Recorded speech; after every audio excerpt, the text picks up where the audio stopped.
Selamat datang kembali. Kita langsung aja ya, kita mau bedah lebih dalam sebuah materi yang cukup menarik yang Anda bagikan.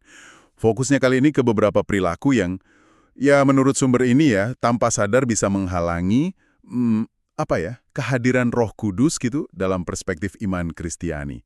Sumber ini ngasih beberapa contoh tindakan spesifik sama alasannya juga. Iya, betul sekali. Jadi tujuan kita kali ini emang buat membedah poin-poin kuncinya. Kita coba pahami perilaku apa aja sih yang disorot sama sumber ini dan kenapa sumber ini kok menganggapnya penting banget gitu. Khususnya dalam konteks hubungan pribadi dengan Tuhan ya. Ya setidaknya menurut pandangan mereka ya. Ini bukan soal benar atau salah mutlak sih, tapi lebih ke memahami argumen yang mereka bangun. Oke, siap. Mari kita mulai bedah. Poin pertama nih yang langsung kelihatan banget di sumber ini tuh soal menjadikan seseorang atau hubungan sebagai berhala. Ini bukan patung emas gitu ya maksudnya, tapi lebih ke menempatkan hubungan, entah itu pacaran, pertemanan, keluarga, di atas Tuhan. Sumbernya kan merujuk ke Keluaran 20 ayat 3, yang perintah dasar itu, ya sama 1 Yohanes 2 ayat 15 soal jangan mengasihi dunia. Nah, iya. Yang ditekankan di sini tuh isu prioritas. Itu kata kuncinya. Sumber ini berargumen kalau tindakan kayak gitu tuh ya secara efektif menggeser Tuhan dari pusat hati Anda. Gitu. Bukan berarti Tuhannya pergi ya, tapi fokus utama kita aja yang geser. Jadi kehadirannya nggak lagi jadi pusat hidup, menurut pandangan ini. Intinya sih, siapa atau apa yang duduk di tahta hati kita. Oh, jadi soal prioritas ya, siapa yang nomor satu? Oke. Nah, dari situ sumbernya lanjut ke isu yang praktis banget nih, godaan. Ini ada dua hal yang dibedain tapi nyambung banget. Yang pertama, membiarkan godaan itu ada terus. Yang kedua, yang menyerah sama godaan itu. Iya. Kalau membiarkan godaan, itu dianggap kayak nggak taat gitu. Mengabaikan jalan keluar yang katanya selalu ada, sumbernya nyebut 1 Korintus 10 ayat 13. Terus kalau udah menyerah, itu tandanya Roh Kudus nggak lagi mimpin kita. Disebut di Yakobus sama Ibrani juga. Nah, ini ada nuansa penting nih yang dijelasin sumbernya. Waktu seseorang itu akhirnya menyerah ya sama godaan, argumennya itu bukan berarti Roh Kudus langsung pergi gitu aja ninggalin selamanya. Bukan begitu. Tapi lebih ke orang itu sendiri yang secara aktif ya lewat tindakannya itu menjauhkan diri. Menjauh dari hubungan, dari keintiman dengan kehadiran Roh Kudus. Oke. Jadi lebih ke jarak yang kita ciptakan sendiri gitu karena pilihan kita, bukan karena Roh Kudus diusir. Jadi penekanannya di pilihan kita ya, menurut sumber ini. Wah, itu poin menarik sih. Oke, lanjut ke dua perilaku terakhir. Pertama, menjadi batu sandungan. Maksudnya jadi penyebab orang lain ikut berdosa. Ini dianggap, bertentangan banget sama kasih dan kehendak Roh Kudus. Ada di Lukas itu ya. Iya, betul. Terus yang kelima, ini juga penting, menolak untuk bertobat dari dosa yang udah kita sadari.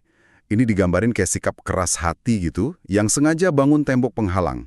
Sumbernya pakai 1 Yohanes sama Yakobus. Kalau kita coba tarik benang merahnya ya, dari semua poin tadi, sumber ini kayaknya mau bilang gini, meskipun Roh Kudus itu dipercaya, tinggal permanen di dalam orang percaya, ini kan doktrin ya, tapi pengalaman kita akan kehadirannya, manifestasinya, atau mungkin suaranya, itu bisa teredam. Bisa didukakan lah istilahnya, gara-gara pola hidup kita yang nggak pas sama kehendak Tuhan. Nah, semua perilaku tadi, mulai dari mengidolakan hubungan sampai nggak mau tobat, itu dilihat sebagai ya penghambat aliran hubungan itu. Gitu intinya. Menarik ya.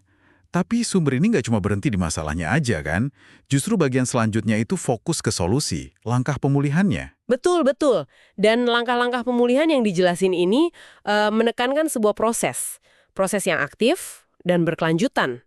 Ada soal evaluasi hati, evaluasi prioritas kita secara jujur, balik lagi ke isu tahta hati tadi kan. Iya. Terus ada tindakan nyata kayak menghindari situasi yang bisa memicu godaan.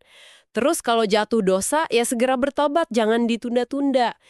Ini didukung juga sama disiplin rohani ya kayak doa, baca firman. Dan yang penting juga kita sadar dampak tindakan kita ke orang lain, jangan sampai jadi batu sandungan itu. Jadi nggak instan ya solusinya? Enggak.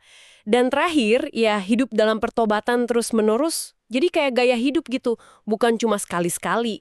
Jadi ini kayak semacam komitmen berkelanjutan ya? Pandangan bahwa menjaga hubungan spiritual itu ya butuh usaha sadar gitu. Tepat sekali. Ini kayak ajakan buat introspeksi mendalam, terus ada tindakan perbaikan yang nggak berhenti, yaitu dari perspektif sumber yang Anda kasih ini. Oke, jadi apa nih artinya semua ini buat Anda yang lagi menyimak? Inti dari pembahasan kita kali ini sebenarnya adalah ajakan untuk waspada, atau pakai istilah sumbernya, berjaga-jaga gitu ya.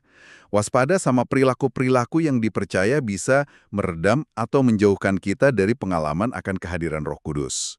Sumber ini jelas banget menekankan pentingnya menjaga hubungan itu secara aktif, secara sadar. Iya, dan ini mungkin bisa memunculkan satu pertanyaan reflektif yang menarik ya buat Anda bawa pulang.